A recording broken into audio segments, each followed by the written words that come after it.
O governo Lula concluiu o ano de 2025 com um recorde no pagamento de emendas parlamentares. Foram 31 bilhões e 500 milhões de reais. Além disso, 15,5 bi já foram empenhados, mas ainda não foram efetivamente pagos. No ano de 2024, o total de recursos liberados foi semelhante, mas um pouco inferior, atingindo 31 bilhões e 300 milhões de reais. Para 2026, o Congresso aprovou o projeto da Lei Orçamentária Anual, prevendo 61 bilhões destinados às emendas. São, em parte, Pedro Nascimento, bastante questionadas. Boa noite para você. Boa noite para você, boa noite para os debatedores e para todo mundo que está acompanhando a Itatiaia. Eustáquio, as emendas parlamentares, elas se tornaram o principal mecanismo ali de negociação com o Congresso Nacional, e a gente viu isso em todas as discussões envolvendo projetos importantes para o governo e também para a oposição, porque o governo, o presidente Lula já se cansou de reafirmar isso, né? Não tem maioria no Congresso, tanto no Senado quanto na Câmara dos Deputados, então tem muita dificuldade em formar algumas alianças, às vezes consegue em projetos mais específicos, mais voltados para a área econômica, algo que seja de interesse também dos deputados. Então, além desse interesse em comum, que é raro, né, de encontrar em algumas pautas, há também essa questão da movimentação das emendas parlamentares. Para o ano que vem, inclusive, durante a votação do orçamento que ocorreu no final do ano passado, tentaram colocar a imposição de que o governo pagasse emendas, daquelas emendas do orçamento secreto, que ficaram a pagar desde 2019. O ministro Flávio Dino prontamente já, atendeu ali uma solicitação de alguns partidos e já vetou esse trecho e tem atuado com uma rédea muito curta com relação a essas emendas parlamentares. Então, a gente percebe que essa discussão está se amadurecendo, mas a gente tem um advento que a gente tem eleições no ano que vem, né? Então, vai depender muito da cara que esse Congresso será formado, vai depender muito da base ali que o governo vai conseguir formar para a gente ter uma discussão mais madura a respeito de emendas parlamentares que estão na mira do Supremo Tribunal Federal, viu, Eustáquio? E para você, Mardélio Couto, o que significam esses 31 bilhões e 500 milhões de reais, fora os 15 bi que foram empenhados, mas não foram pagos ainda, total de quase 50 bilhões de reais para emendas? Boa noite. Significa o nosso dinheiro indo para o controle desses parlamentares, né, Eustáquio? Boa noite para você, boa noite a todos os ouvintes que nos acompanham.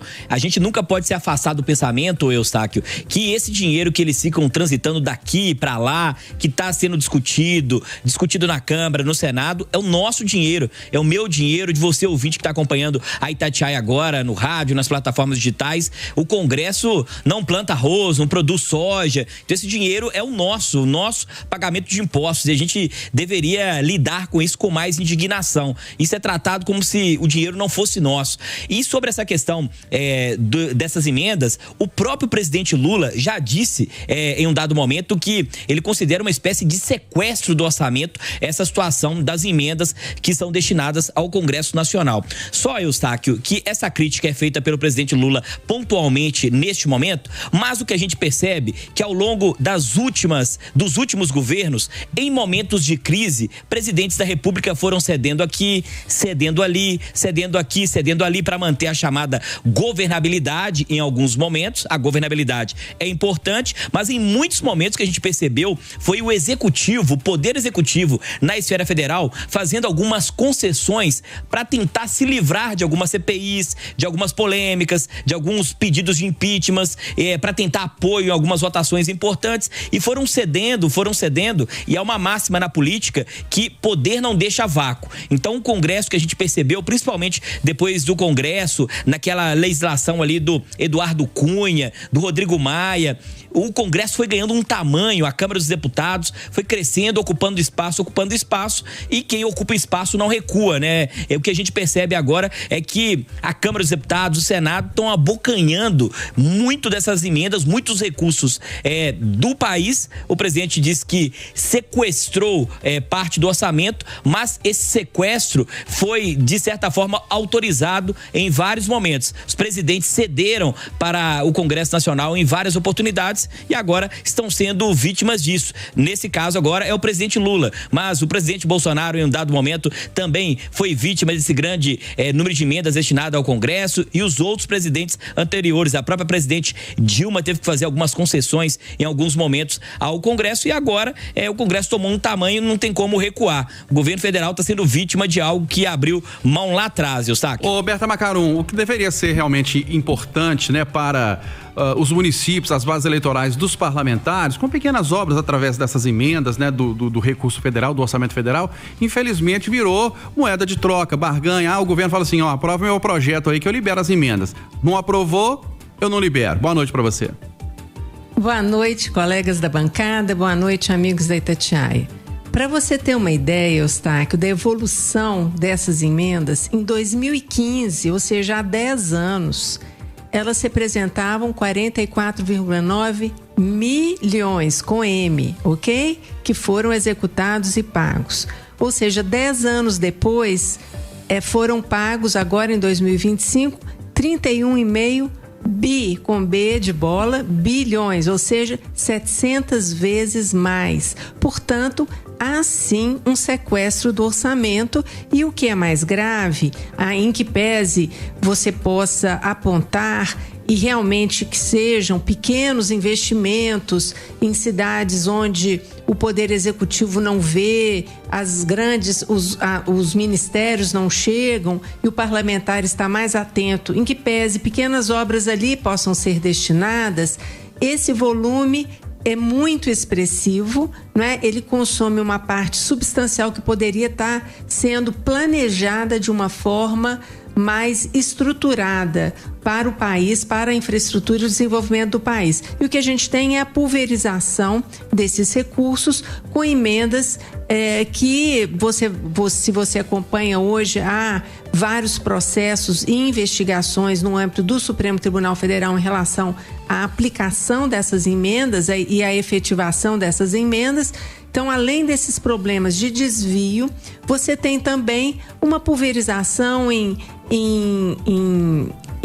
destinações para clubes de futebol, shows, espetáculos, ou seja, não que não sejam importantes, mas num rol de prioridade, o país tem outras prioridades. E o objetivo disso agora, para 2026, já cresceu para 61 bilhões a rubrica destas emendas, das quais 65% tem que ser pagas até a metade do ano, e isso ocorre exatamente porque facilita a reeleição desses parlamentares. Isso ocorre, sobretudo, nessas pequenas cidades que não têm um orçamento, que tem uma restrição orçamentária muito grande e dependem de investimentos dos deputados federais, e ali há uma maior fidelidade em relação a esses deputados que destinam os recursos. Bom, Eustáquio, só me permite, a Berta tocou num assunto que me lembrou algo importante, que é importante a gente destacar para o ouvinte aqui,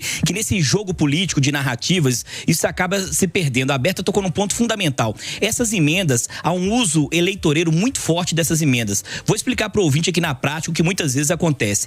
O parlamentar que recebe essas emendas, muitas vezes ele quer destinar essa emenda para algo que é eleitoreiro, para cortar fita, para construir uma creche, construir uma unidade de saúde na cidade. Aí o ouvinte pode pensar assim, não, mas isso é importante para uma cidade. Claro que é fundamental, mas para você construir uma creche, você tem que ter funcionários, tem que ter corpo para fazer aquela creche funcionar, tem que ter profissionais da limpeza, profissionais ali para fazer a gestão da creche, professores. E aí esses deputados, eles querem mandar essa emenda para inaugurar a creche e depois eles esquecem do município. Eles querem cortar a fita, dizer pro município, eu mandei tanto de emenda pro município, tá aqui, tira a foto. Eu já conversei com o prefeito que negou receber uma creche, e aí eu fui questionar pro prefeito, essa creche não é importante pra você? Ele falou, Mardelio, é super importante, só que ele quer lá cortar a fita, esse parlamentar quer lá entregar a creche, cortar a fita, e depois, meu orçamento, eu não tô conseguindo pagar os servidores públicos que eu tenho no município. Depois, como é que eu vou custear mais uma creche? Então, não adianta só receber. Então, há esse uso eleitoreiro dessas emendas